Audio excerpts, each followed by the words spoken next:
Okay, you wanna go first? Sure. Okay. Nose strips. Have you ever used one? Or I haven't used them? one. No? No, you've been using them. I've been using them. Yeah. And I actually I used to think that they were a bunch of bullshit, but Yeah. I think it actually makes a difference. Yeah. Because the way it works is like you just put it on your nose and then it just pulls your nostrils up a little bit. It's so weird how it works. And I still don't understand how it works, but it just allows more airflow. Are you a mouth breather normally? No, I'm not. You're a nose breather. I'm a nose breather normally, but I just was like, we were sick, and I was like, I'm going to try these out, see if they actually work. Yeah. And then as soon as you put it on, it like pulls your nostrils up, and it actually makes a bit of a difference. Like they've been around for a long time. Yeah. So I don't really understand why they're becoming like popular right now. I think it's just social media. With people, yeah. But I did watch, it's weird, of course, my phone heard you guys talking at volleyball about the magnet ones. Yeah. And then a reel popped up, and like, it was crazy. This guy's nose like doubled in size because it opened his nostrils so much. I haven't seen the magnet one. I've only heard of them. Oh my gosh, it was crazy. Like his nose was like literally that wide. And he was like, there's so much air in my body right now. Yeah. Like he was freaking out. But I do think, I mean, they were designed for like people who have sleep issues, I think, right? Because people were wearing them like at nighttime. And mouth breathing is not great. So I think that they are probably great for that. I don't really understand the purpose of people wearing them throughout the day if they aren't congested. Yeah. I know, like, I've seen a couple people, like this one guy I follow on Instagram, when he talks, he sounds very nasally. So I think he just naturally he's just naturally congested. Like, I don't know what it is. Yeah. He's probably got an issue. But he will wear it, like, throughout the day because it just helps him breathe. And he sounds normal. Like, he doesn't sound like he's congested. Yeah. And so he wears it, like, I mean, I don't know if he wears it 24/7, but I see him on Instagram wearing it, like, day to day. Yeah. But people also wear it in combination with like the mouth tape too. Yeah. But I feel like that would scare me. The mouth tape? Yeah. Yeah, that's popular too right now. Yeah. I don't know how people go to sleep like that. I know. I feel like that would freak me out. Make me nervous for some reason. I know. I feel, what's the word? Like when you're like, claustrophobic. Yeah. I'm like a very normal nose breather. Yeah. Like I never breathe through my mouth ever. So when I am congested or sick, it drives me insane that I can't breathe through my nose. Same. So I guess if you really struggle with that, then you would really appreciate like being forced to breathe through your nose. And I do think it does make a really big difference to sleep quality and just like how well rested you feel. Yeah. And your brain getting more oxygen as well. I wore one running the other day for the first time, and I felt like it was almost like too much. Yeah. It was almost like I was getting like too much air, and it almost, because I'm still like a tiny bit sick, my nose was still a little runny, and so it was like constantly like sniffing and like getting the freaking snot back up because it was too much. Yeah. But I feel like, yeah, if you are someone who struggles with it, I think it makes a really big difference. But I mean, I just picked them up just to see how they felt. You have to get a black one though. I don't understand that. Like they're skin colored, but then it's like, no, I need everybody to know that I'm wearing a nose strip. I know. So I know. I need to get a black one. Yeah, I don't know. I like them. I think I'll continue using them. But the box of them, there was like 30 in the box, and they were like $30. I thought it was kind of expensive. Oh, that is expensive. Yeah, it's like $1 per. I just thought of something with the mouth tape too, is some of them have holes, like a little tiny hole in the middle of it. Yeah. So you can still get some air through your mouth. Yeah. Which would make me feel a little bit less. And the mouth tape is just to force you to breathe through your nose? Okay. Yeah. That makes sense. Yeah. So you wear it in combination? Yeah. Because I'm sure a lot of people fall asleep mouth breathing and then they maybe wake up. Yeah. With their mouth wide open or something like that. Apparently it like changes the shape of your skull. Yeah. If you mouth breathe. Yeah. Is that true? Yeah. It's actually crazy because Rory is a mouth breather. Yeah.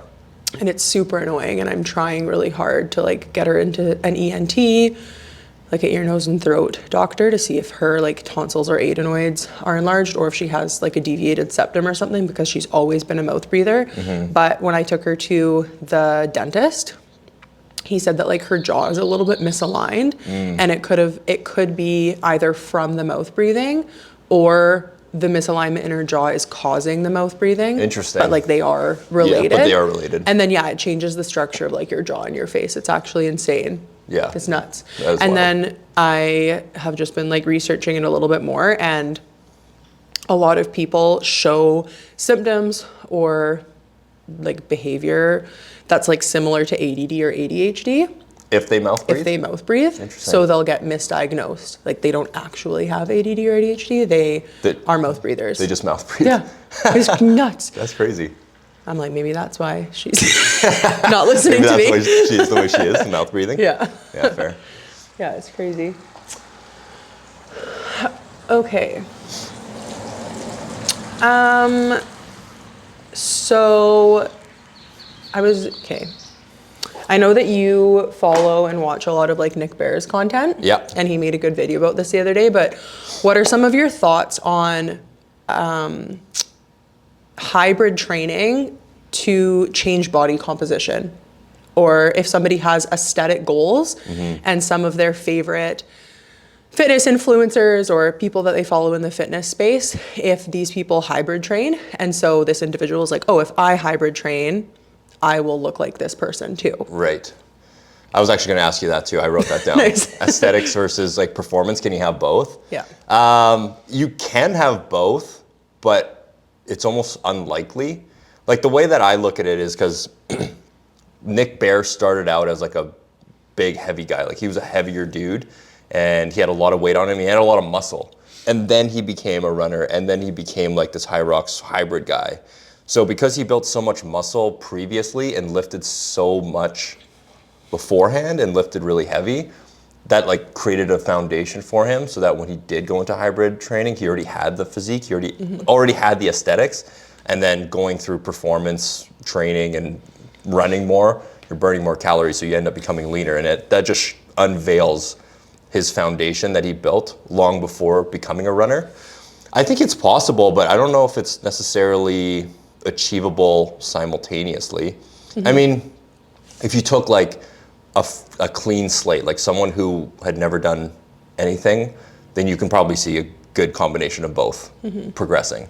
But if you're someone someone like you or I who's been in fitness for years, then it's more than unlikely that you'll accomplish both things at once. You kind of have to focus one or the other. Yeah, I agree.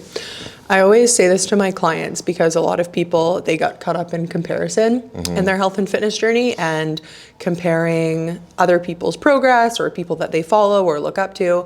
And your health and fitness journey is really like accumulation of everything that you've done over the course of your life, right? Yeah. And I can say this about myself, like when I was in high school playing sports or skiing or hiking or biking, I built a pretty good foundation of health and fitness, and a lot of that like helped me when I did get into bodybuilding and things like that.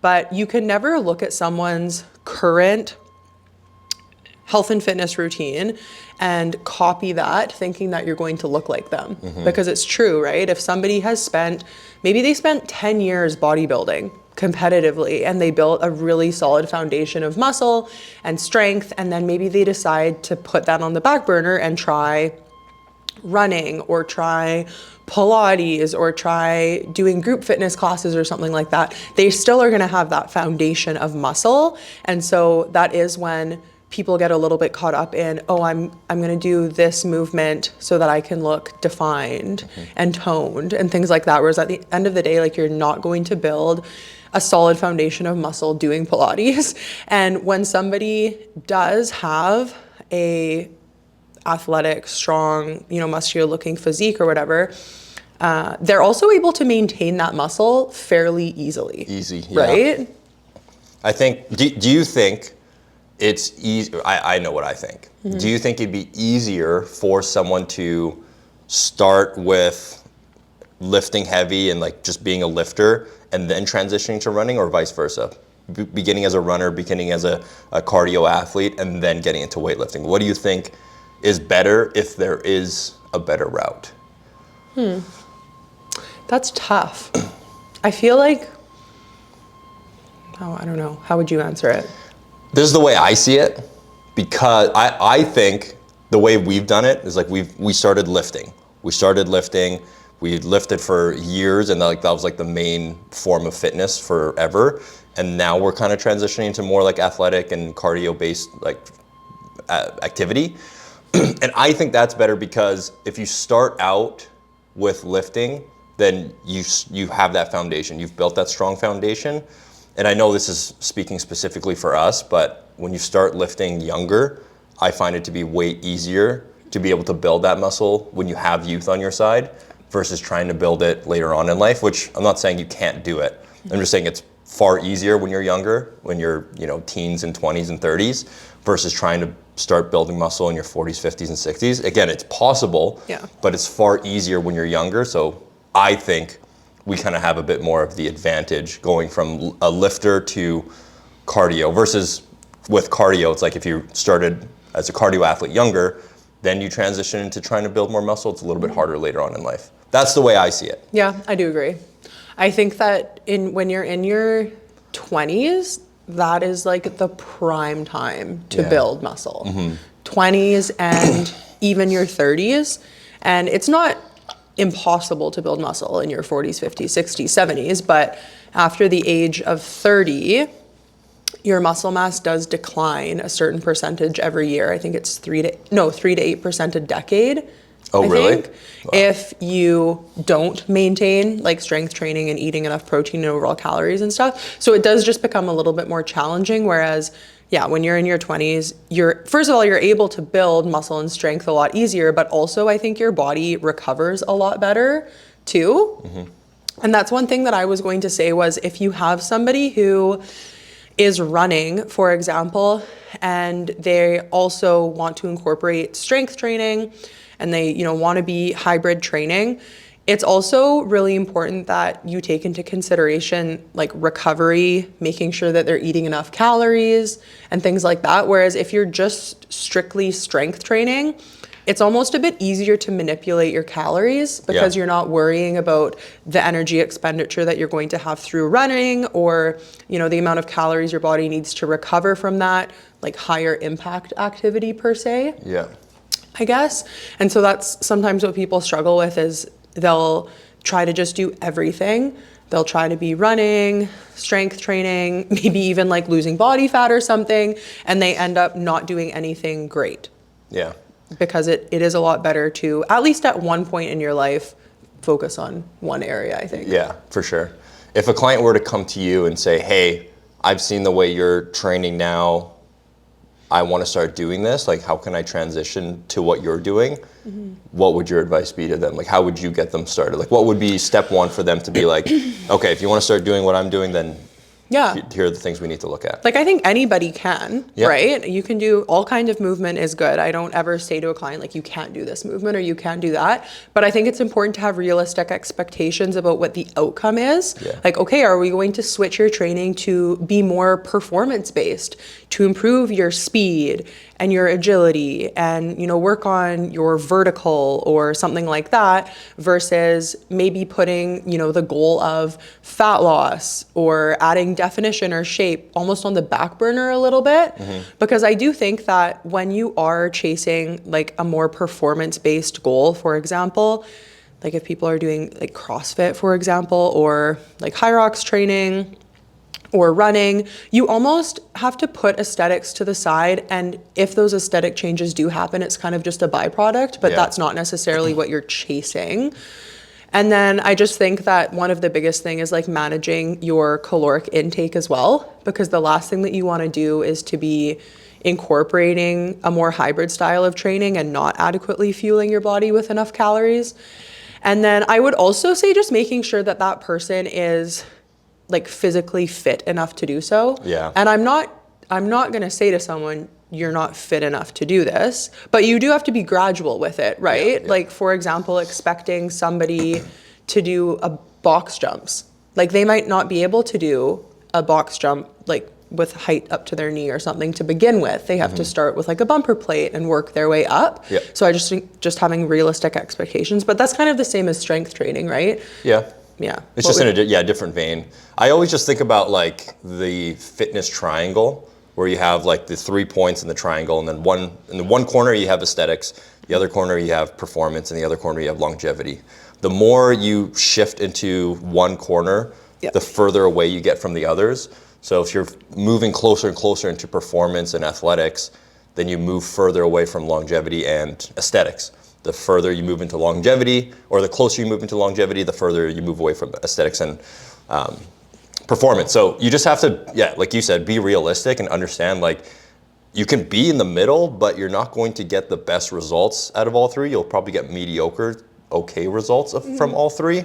But if you really want to lean into one specific discipline, then the others are going to suffer. And that's just reality, right? It's just understanding, like, you can't have your cake and eat it too, and being able to break that down and allowing someone to accept that is what I would do with a client like that. Because again, it's like, hey, like, I know you've like lifted for the last like 2 years, 3 years, and now you want to start doing this. It's like, okay, well, you've seen a lot of progress in aesthetics, but if you want to start doing this, you're probably going to start moving away from that. So you just have to be okay with that. Yeah. Having kids was really interesting too, because with the recovery of being postpartum, it wasn't like I was starting my health and fitness journey over again by any means, but I was kind of starting from square one when I got back into training after recovering from like my second C-section. And so it's just interesting because, like, I started off after having my second daughter with very gentle movements, just like reconnecting with my core, pelvic floor. After, I think I waited 8 weeks before I started strength training, and it was very gradual, starting with just body weight, things like that, and then slowly built my strength back up. Then I power lifted for a while, and I built a lot of strength and muscle through doing that. I forgot you did that. Yeah. A little phase of powerlifting. Yeah. And it's crazy too, because I know that I did build a really good amount of muscle through doing that, because I had never power lifted before. It was completely new to my body.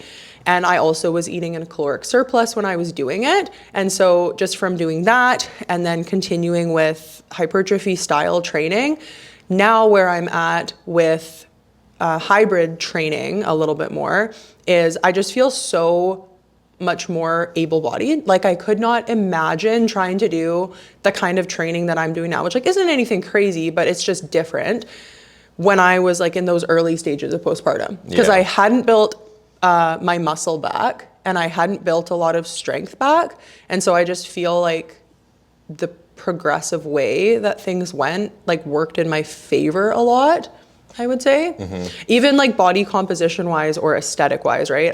If I, for example, like don't really have aesthetic goals for the next couple of months, I'm still going to maintain the aesthetics that I had a foundation of through like bodybuilding style training. I don't know. That goes back to what we were saying. Like, when you're younger and you build a bunch of muscle, like, you're going to hold on to this muscle for a very long time. Like, I've never tried intentionally losing muscle, but from what I've seen and what I've heard, it's very hard to actually lose muscle, and you can maintain it like very easily. So again, that's why that goes back to that point of what I brought up. Like, when you're in your youth and when you're younger and you have the opportunity to build muscle and be consistent, then do it when you're young. It's like investing.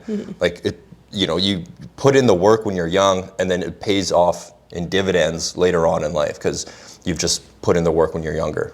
Yeah. Why do you think we've made this transition to athletic training or hybrid training, whatever you want to call it? Because again, you and I both have been very like bodybuilder, heavy lifting for a really long time, and now we're both kind of transitioning to this athletic. I think we've kind of both had the same background in a sense, though. Like, we both grew up playing sports, so we both have had like a competitive drive. We enjoy just like being active and kind of seeing what our bodies are capable of athletically too. And then I think that kind of set us up for bodybuilding, because once you graduate from high school, if you aren't playing post-secondary sports or something, you're like, okay, I need something. I need some kind of an outlet or whatever. And then you get into bodybuilding and strength training. And then I do think that if you don't have the goals of like going pro with bodybuilding, there does come a point in time where you're like, is this something that I want to do like long term, right? Reality sets in. Bodybuilding is a huge sacrifice, especially if you are wanting to compete and wanting to go far with it. So you kind of get to a point where you're like, hey, like been there, done that. But then you're like, what do I do now? Right? Yeah. I mean, we can just train just for the sake of it. Like I've done that for years, right? But there does come a point where you're like, okay, I kind of want to be training for something or pushing my body in a different way in that sense. And then it's also not like we have either or have both reached like the peak of bodybuilding or strength training either, right? It's just kind of wanting to try something new. Yeah. What do you think? No, I agree. I like how you put it, like we started as like athletes when we were young and in high school, and then we went to bodybuilding, and that kind of set us up for bodybuilding. And now we're kind of at that point where it's like, okay, we almost like graduated that bodybuilding stage and phase. Like, I'm going to be lifting for the rest of my life. I know I'm going to lift and exercise for the rest of my life. The intensity is probably going to change. It's not going to look like a bodybuilder's intensity, because as I've gotten older, and I hate to say as I've gotten older because I'm only 28, but as I've gotten older, from fucking 20 years old to now, I've realized like, okay, like yes, like lifting heavy is good for you, but like to what extent are you going to continue pushing? Like, is it really worth it at that point to be able to rep out 315? Like, and I'm sure you can probably relate, like when you were powerlifting, you feel it in your joints. Oh yeah. Like I think I power lifted for 6 months, 6 to 8 months, which is not that long at all. And I could feel it. I could feel a lot of changes just in like my joint health, my appetite. I was like starving all of the time. And you also do get to a point where I'm like, okay, do I really want to try to push for like a 300 squat, like 400 deadlift? Do those things really matter to me? And if they do matter to you, that's completely fine. I just realized that they didn't really truly matter to me necessarily. Yeah, you kind of lose the spark after a while. Yeah, like I would like legitimately get super excited to go to the gym and like lift heavy, and I'd be like thinking about my movements before going to the gym. And that was like, that was the way it is for a long time. And then again, you get to a point where you've been doing it for so long, you're like, all right, the spark just isn't there. I got to find something else that can like get that spark reignited. And I think for me, for you, I'm assuming like this athletic style training is rekindling that spark.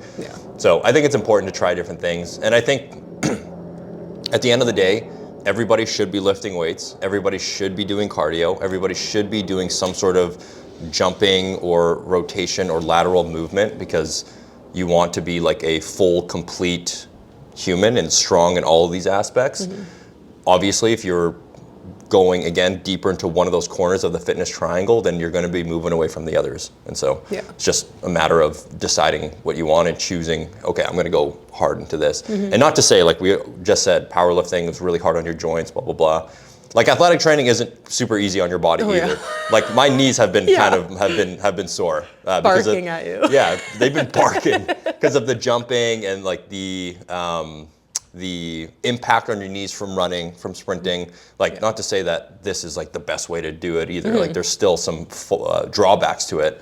But again, I'm kind of okay with feeling this sort of drawback versus the other kind of drawback from the other style of lifting, because again, this is new and I'm accepting this. Yeah.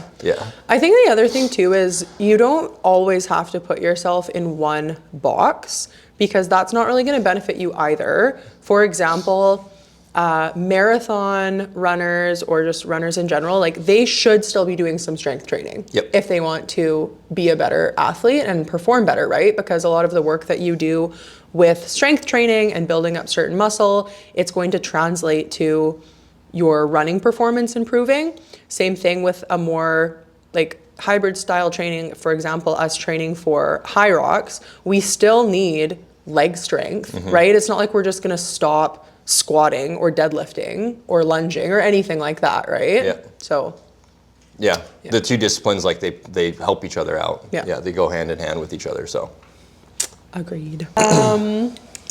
Did you ask the last question or did I? I think I went off on a couple. Okay. Is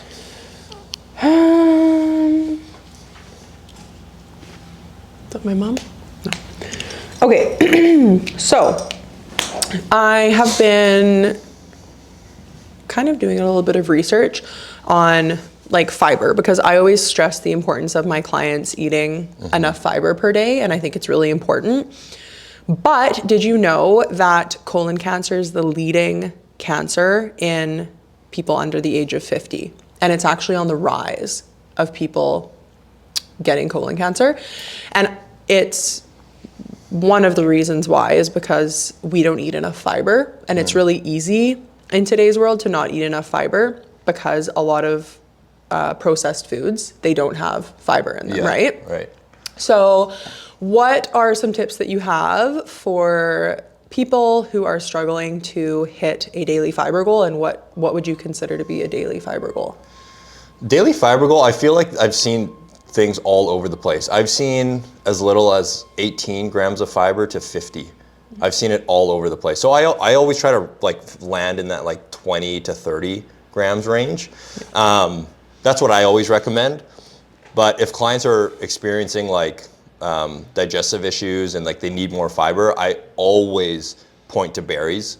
Blueberries, raspberries, blackberries, strawberries. I always point to berries because first of all, they're super low calorie for high volume. There's a ton of fiber in them, antioxidants, and they're delicious. Yeah. And again, you should just be getting fruit in anyways. So I always recommend berries.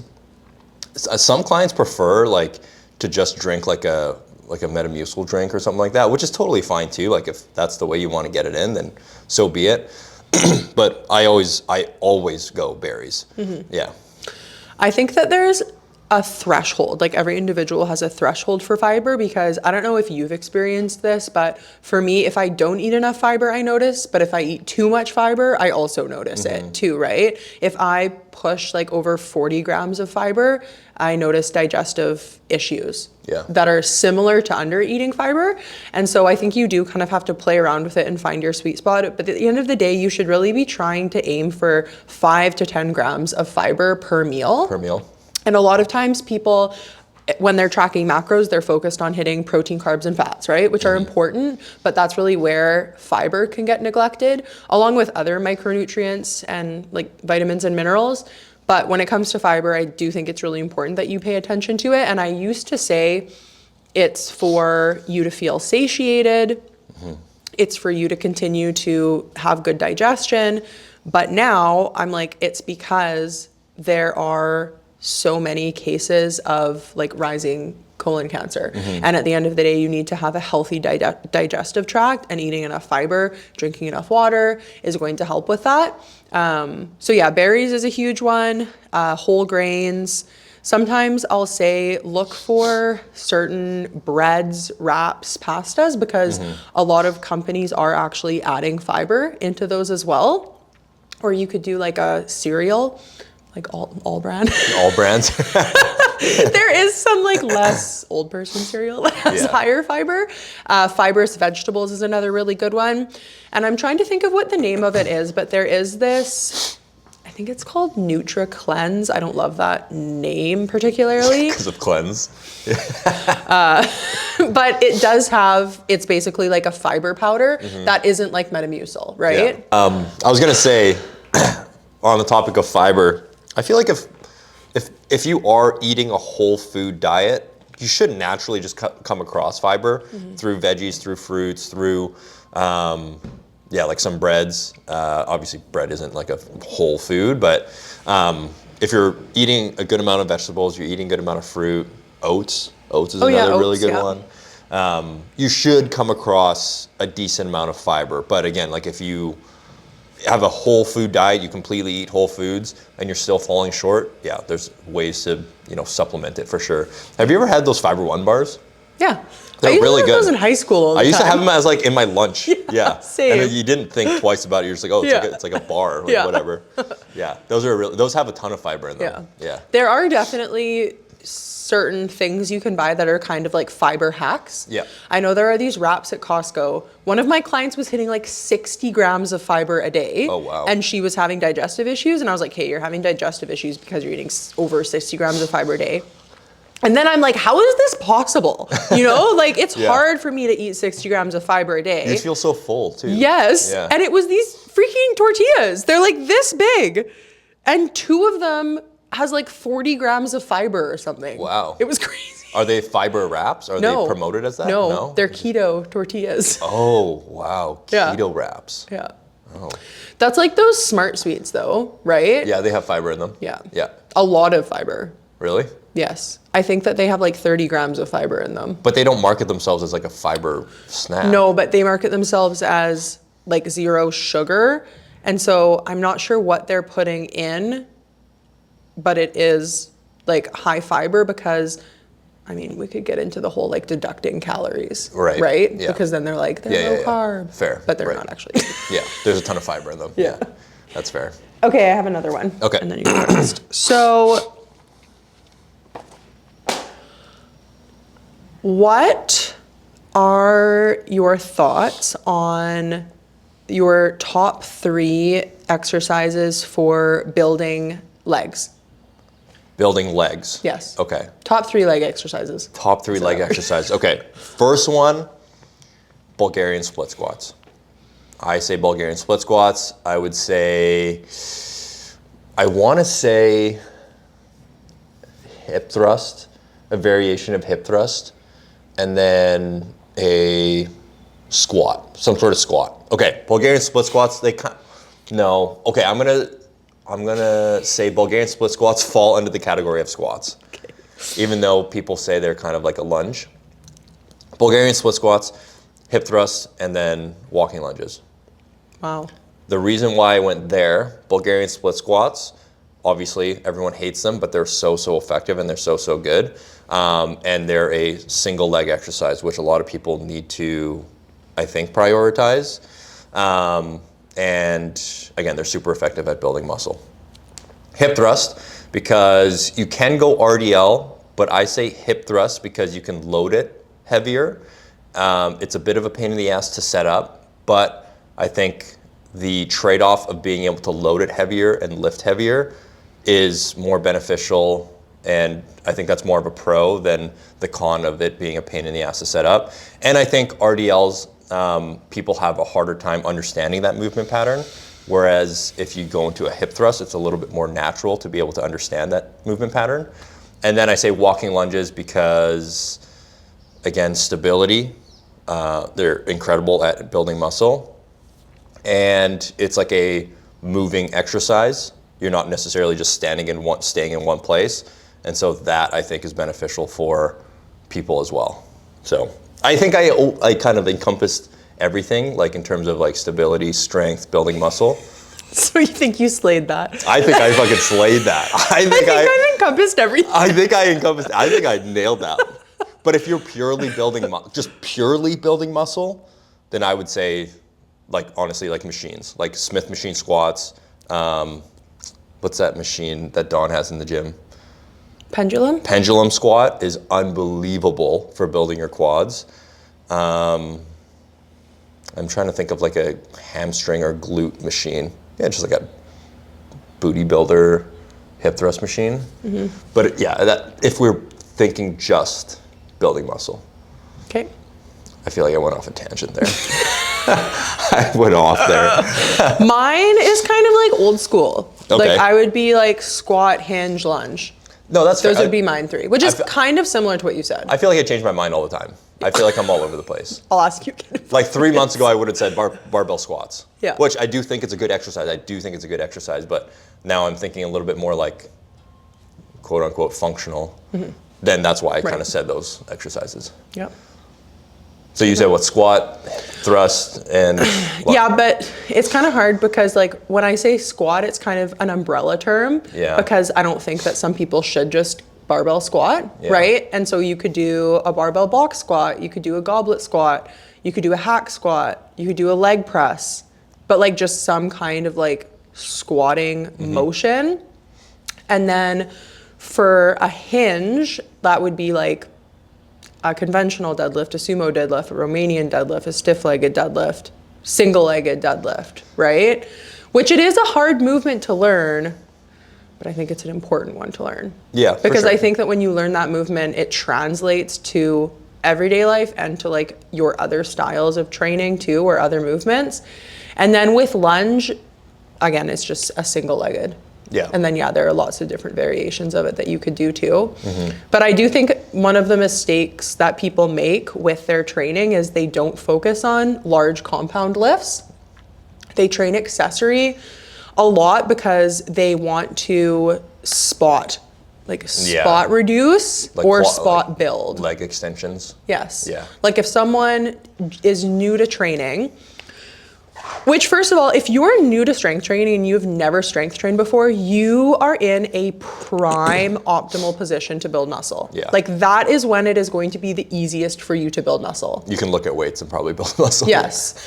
And that's, I mean, in terms of mistakes that people make, they don't train properly, but they also undereat. Right? Yes. And so if you were to start your strength training journey basically from scratch, but you were to eat like at maintenance calories or in a slight surplus and train properly, you would be primed to build such a great amount of muscle. But what people do is they are undereating protein, undereating over calories, and then they don't train properly, right?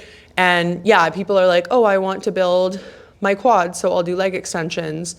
I want to build my glutes, so I'll do like abduction or like a kickback or something like that, right? Yeah. And if you're squatting, deadlifting, thrusting, lunging, those are like the staples. That's like your foundation of your training. Yeah. And honestly, if you were to do those movements without doing any accessory movements, you would build a really good foundation. Yeah, for sure. I think it's so hard for us to well, at least for me, to be able to really adopt that mentality and really drive that home, because the background we come from is that bodybuilding background. And in bodybuilding, there's so much of that nitpicking and the kickbacks are involved and small little adductions, because in bodybuilding, those small little things do play a role. And coming from that background, you see the value in it, because again, you're trying to present this physique. But again, for the average person, they don't really ever care about stepping on stage or being able to build the top shelf of their glutes or whatever. So again, what you're saying, the meat and potatoes, the compound movements, just doing those, you are going to build an incredible physique. But when it comes to bodybuilding, you do those things, and then you sprinkle on the, meat and potatoes, and then you put on a little bit of butter on top. Your seasoning. Yeah, your seasoning on top. Yeah. Yeah. I agree. I said the word functional. And that kind of floats around in the fitness industry, and a lot of people kind of shit on that. People say well, what does functional even mean? What does that mean to you? What does functional training or athletic training mean to you? So I actually used to use functional training and athletic training kind of interchangeably as the same thing. And I think that they are different now. I think that functional training is training for kind of everyday life, right? Functionality and movement of your body. For example, doing a deadlift is going to translate to you picking up your kids' toys at the end of the day. Or squatting is going to translate to you squatting down to get something out of your lower pantry or something like that. Yep. So I do think it's just performing movements with your training that allow you to be more functional and more able-bodied in everyday life. And then I think that athletic training is training more specifically for certain athletic capability or ability or certain sports, right? Yep. That's when you'll see volleyball players, for example, doing pin squats, where they're not squatting to depth. Yep. They're only squatting halfway down. And people will kind of shit on that, being they're not doing a full squat, that's not full range, but that's not the purpose of what they're doing, right? They're not training to improve their squat depth or their squat strength. They're training to improve their strength with their vertical, right? Yeah, I agree.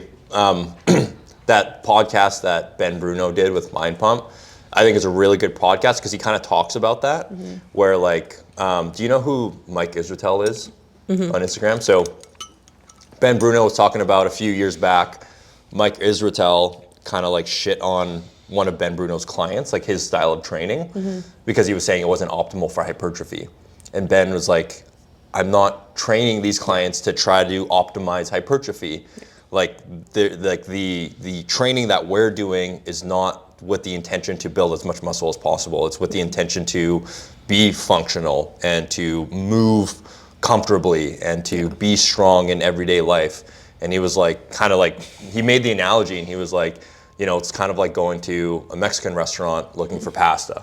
It's like you came to the wrong place. Like we're not the issue. Like you came to the wrong place looking for something that you're supposed to find somewhere else. Yeah. And I think it's such a good point, because I feel like on social media, a lot of people just try to shit on other people and try to shit on other trainers. But it's like, you don't know what they're even training for. You don't know the actual purpose behind this training. It has nothing to do with what you're doing. And just because it doesn't align with what you're doing doesn't mean what we're doing is incorrect. Yeah. Yeah.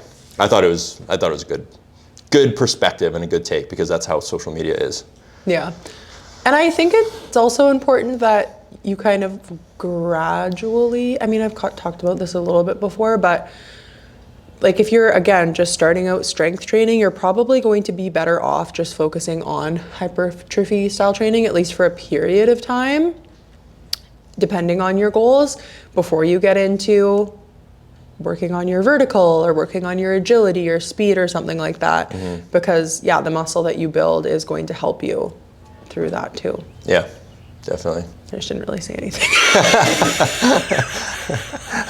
I was like, oh yeah, this is gonna be good. And then I said nothing. I'm just gonna yap. Okay.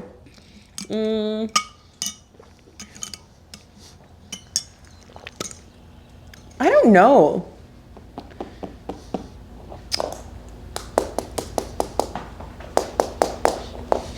What are some of the, like, what is the word I'm looking for?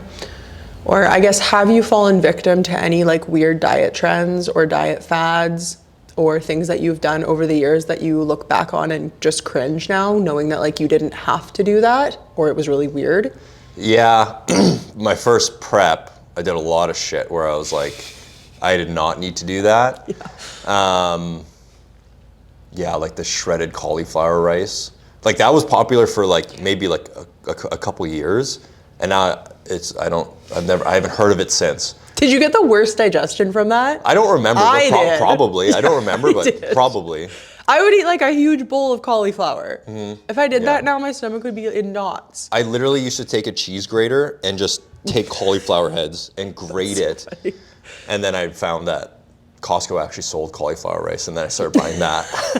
But yeah, there was a lot. That was a bad one. The cauliflower. I'm trying to think. There's probably some dumb stuff, but it honestly came from prep and bodybuilding, because of that like culture of like eating low calorie, looking shredded, kind of made me do these things. Yeah. In pursuit of like trying to look a certain way, but it like damaged your, I don't know, just like your relationship with food.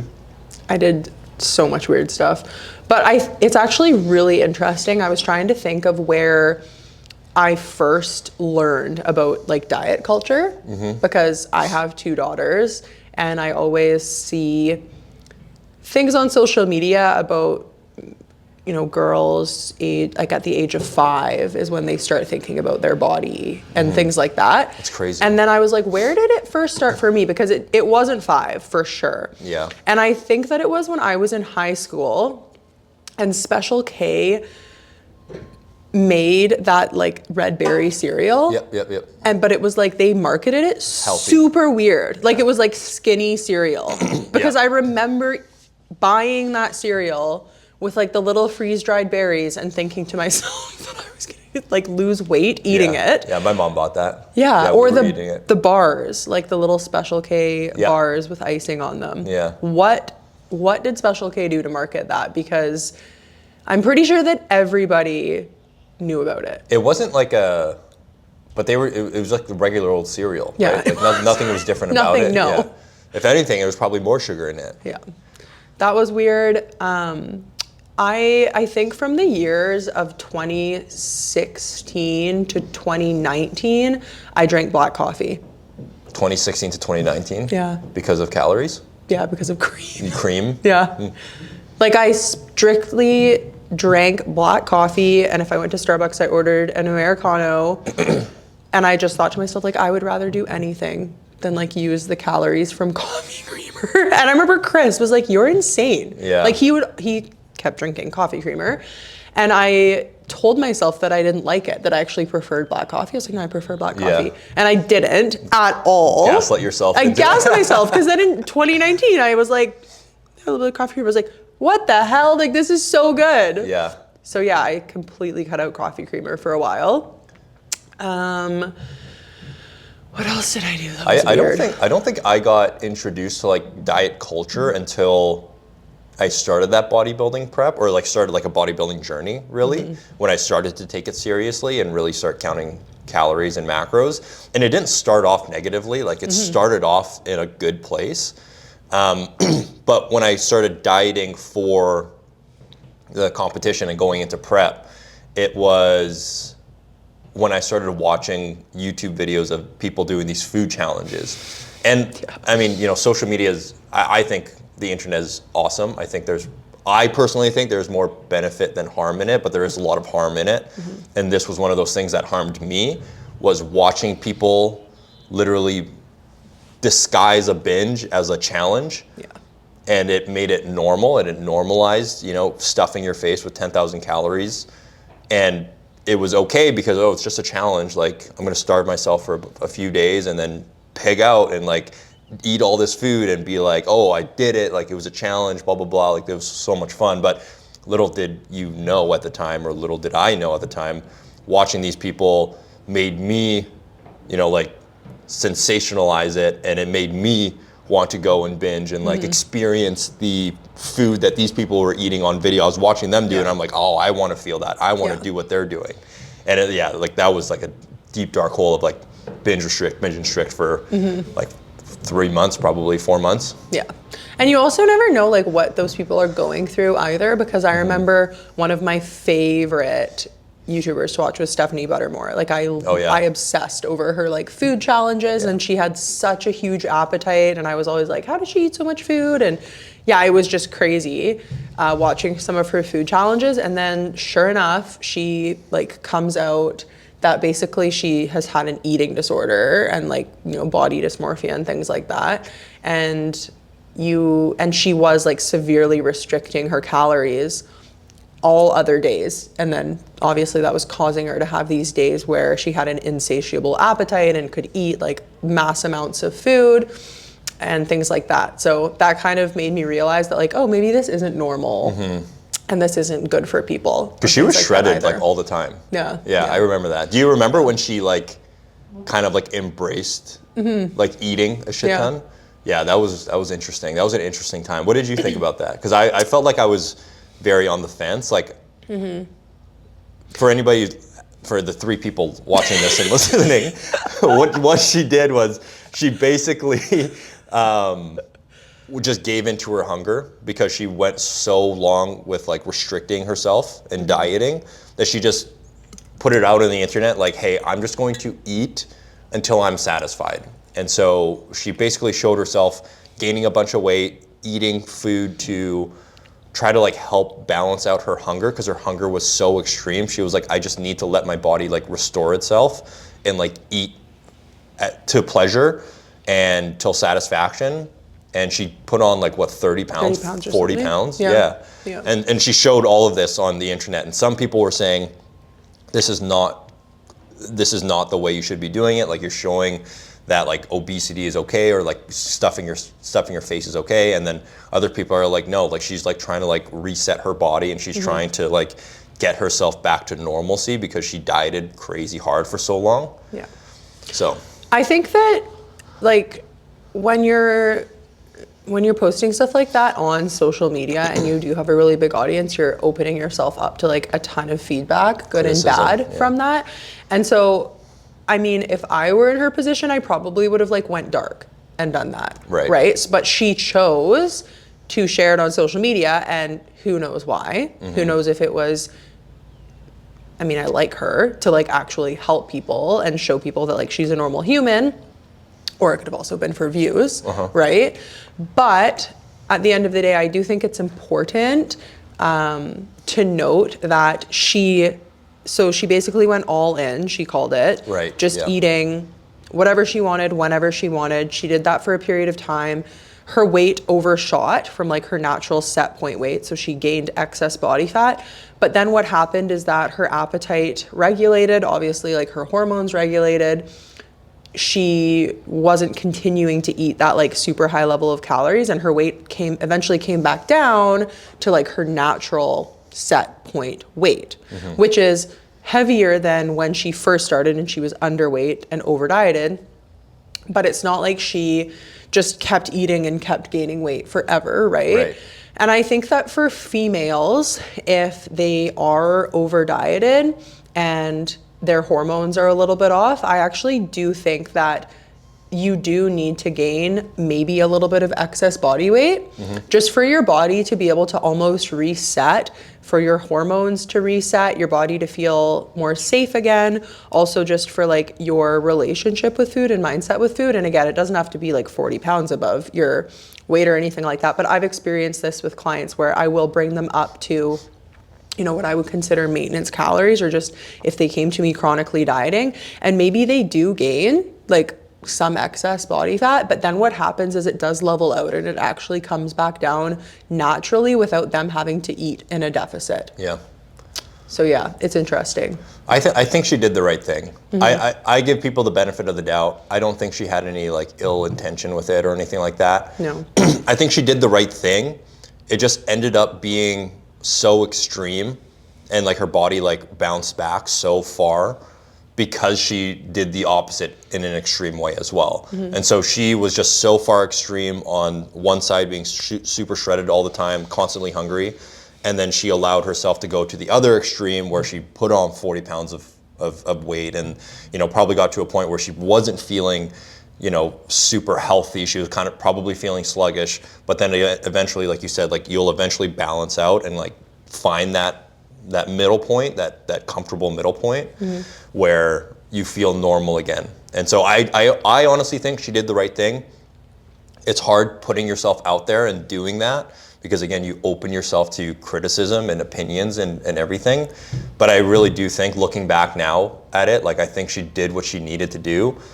Maybe there was a different way to go about it, but she was like, hey, this is what I think is best for me, and this is what I'm gonna do, and I'm gonna show you this is what I'm doing, and this is the result of what I did. Like I went so far this way, then my body ended up responding this way, now I ended up over here, and now years down the road, I mean, that was probably like what, like that was a while ago. 7 years, 8 years ago? Yeah. That was a long time ago. And so I'm sure she's in a much healthier place now, like, you know, looking back, like she's probably glad she went through all that and did that because she's learned, and now she's probably in a more comfortable place. I don't know, I feel like she's pretty low key now. I don't think I don't even know if she posts on social media anymore. No.